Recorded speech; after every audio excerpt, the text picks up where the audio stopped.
See this guy right here? This is basically a representation of me anytime a new sports game comes out. Like, why, man? Why does it have to be this way? There used to be a time when the gaming industry treated sports games differently. I'm sure many of you non-sports fan gamers out there, you kind of all know the horrors of the modern AAA sports game, even kind of from watching from the sidelines, right? You know how disgustingly predatory and lacking in general quality most of these titles are. And, you know, many of you are probably thinking, okay, but like...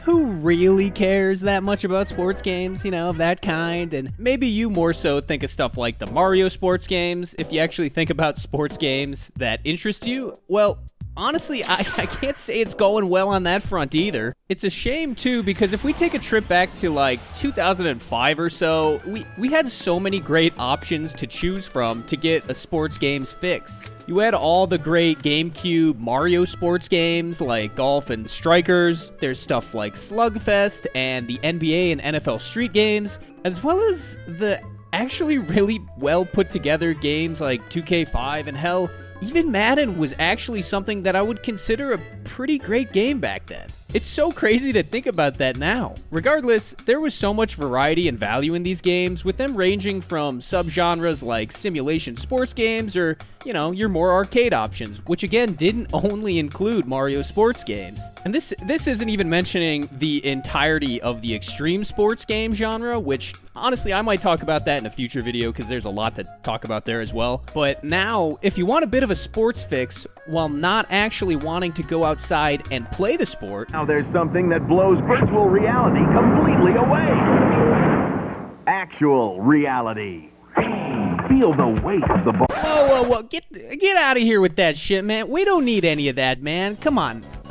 Where were we again? Oh, that's right. Yeah, your forward-facing options are something like the newer Mario sports games, which again, they just haven't really been of the same quality as many of the titles in the past. Or you have to enter the haunted house that is a modern AAA game and try to avoid all the jump scares.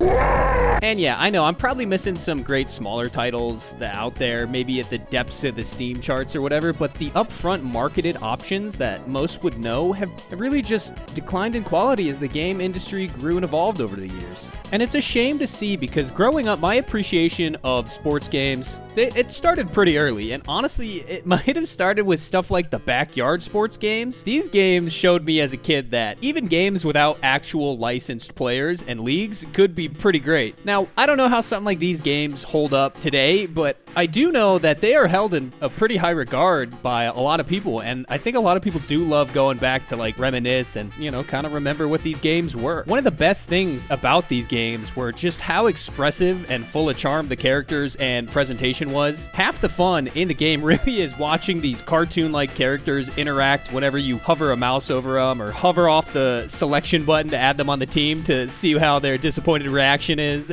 It's great. Along with the backyard games, I would occasionally get random one-off sports games, maybe some early Madden game for the N64 or a NASCAR game as like an easy birthday or Christmas gift from family and friends, which by the way, as a kid, and hell, probably now as an adult, I'd be that guy who just drives backwards in a race and slams into all the incoming cars, creating this massive pileup of carnage and death. And trust me, I know it sounds like I'm a goddamn psycho, but this was probably the easiest way to have fun with those types of games as a kid. I surprisingly never actually owned any of the early N64 or GameCube Mario sports games, but I absolutely loved playing them at friends' houses when I got the chance. What we did have, though, were Slugfest and NBA Street, which gave us that same arcade sports feel, but these were two games with actual licensed sports teams and characters in them that, like, also just let you punch the shit out of each other, throw fireballs, play as fucking Sub-Zero. Like, how crazy is this? These were like big sports games that at the time you were just able to walk into a Blockbuster, see them front and center on a shelf, and try them out.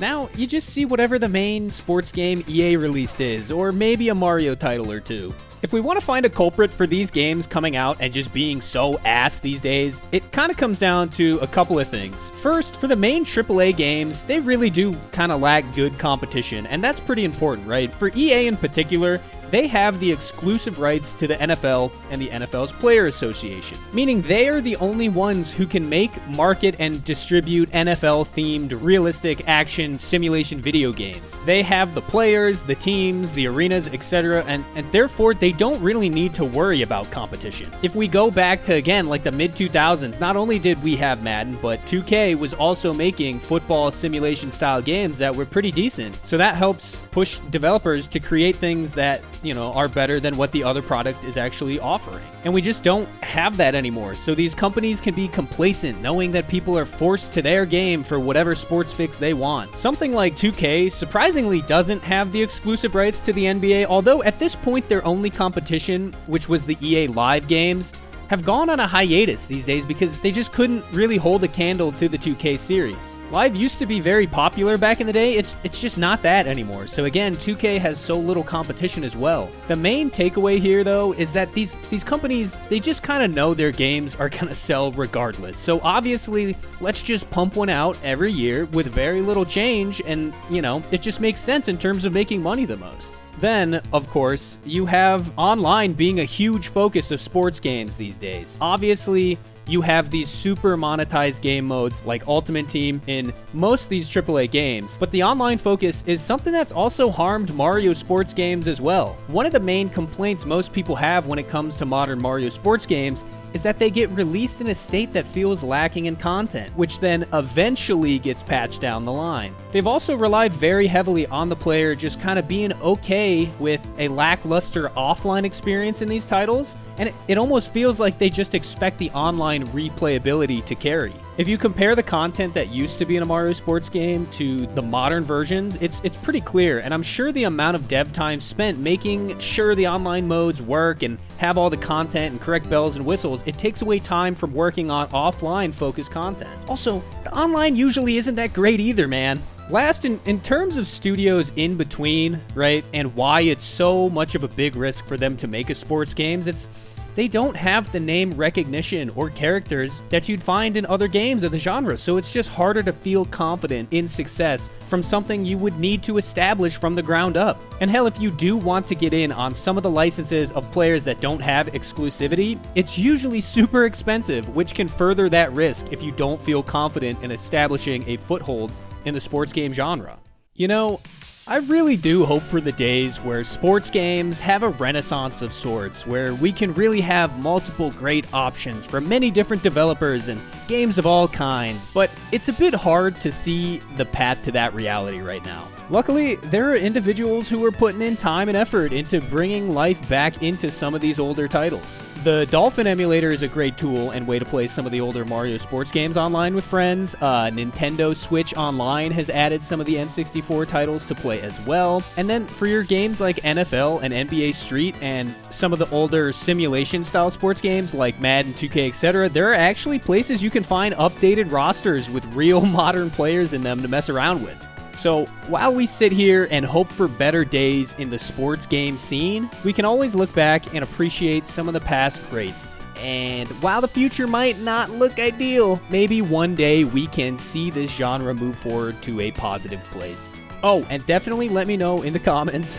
if you know some of these lesser known sports games that you think are pretty damn cool and worth trying out. I'd love to try something new and see what's up with it. Appreciate you all sticking around, and hopefully I will catch you on the next one, which will definitely be happening at some point.